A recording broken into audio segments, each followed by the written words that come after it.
C'est vous, Pacôme Ruffin, bonjour. Vous êtes Bonjour. député marcheur et pourtant, aujourd'hui, vous êtes dans l'opposition. Ce combat qui se poursuit à l'Assemblée nationale sur la prolongation ou non du pass sanitaire. Dites-nous, vous êtes pour ou vous êtes contre ? Moi, je suis contre le pass sanitaire depuis le départ, de crainte justement à ce qu'on pérennise un outil qui me semble dangereux pour nos libertés, puisque d'abord, il demande à ce qu'on présente des données qui sont personnelles. Et en plus, il exclut un certain nombre de nos concitoyens qui ont fait un choix de santé différent de la majorité.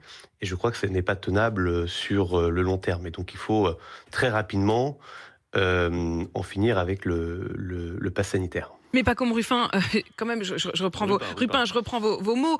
Vous dites c'est dangereux pour nos libertés. Malgré tout, c'est peut-être ce pass sanitaire qui a fait que la majorité des Français ont fini par se faire vacciner. Vous êtes pour ou vous êtes contre le vaccin ? Ah non, non, moi je suis totalement pour le vaccin. Mais il y avait visiblement pas beaucoup Évidemment, d'autres mais si vous moyens de voulez, faire on est dans une avancer. démocratie, madame. Excusez-moi, on est dans une démocratie, madame.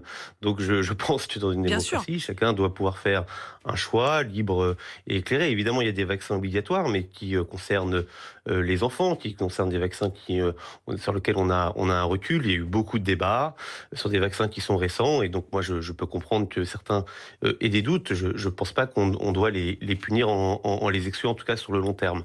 Voilà, encore une fois, qu'on l'ait utilisé, quand il y avait une resurgence épidémique en juillet, ça pouvait s'entendre sur le plan sanitaire. J'étais déjà contre sur le plan des principes. Mais là, il n'y a plus de raison, aujourd'hui, en tout cas dans une situation sous contrôle, à continuer à le prolonger. Est-ce que vous considérez en effet que la situation est sous contrôle ?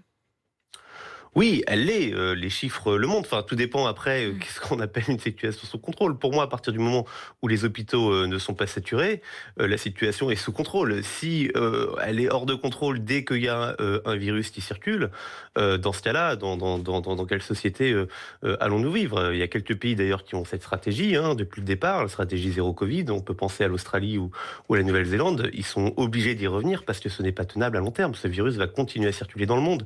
Donc on continuera à avoir un virus en France. La question, c'est sommes-nous protégés ? Avons-nous une grande partie de la population qui est protégée ? Et donc à partir de là, est-ce qu'on peut dire qu'elle est sous contrôle ? Moi, je pense que oui.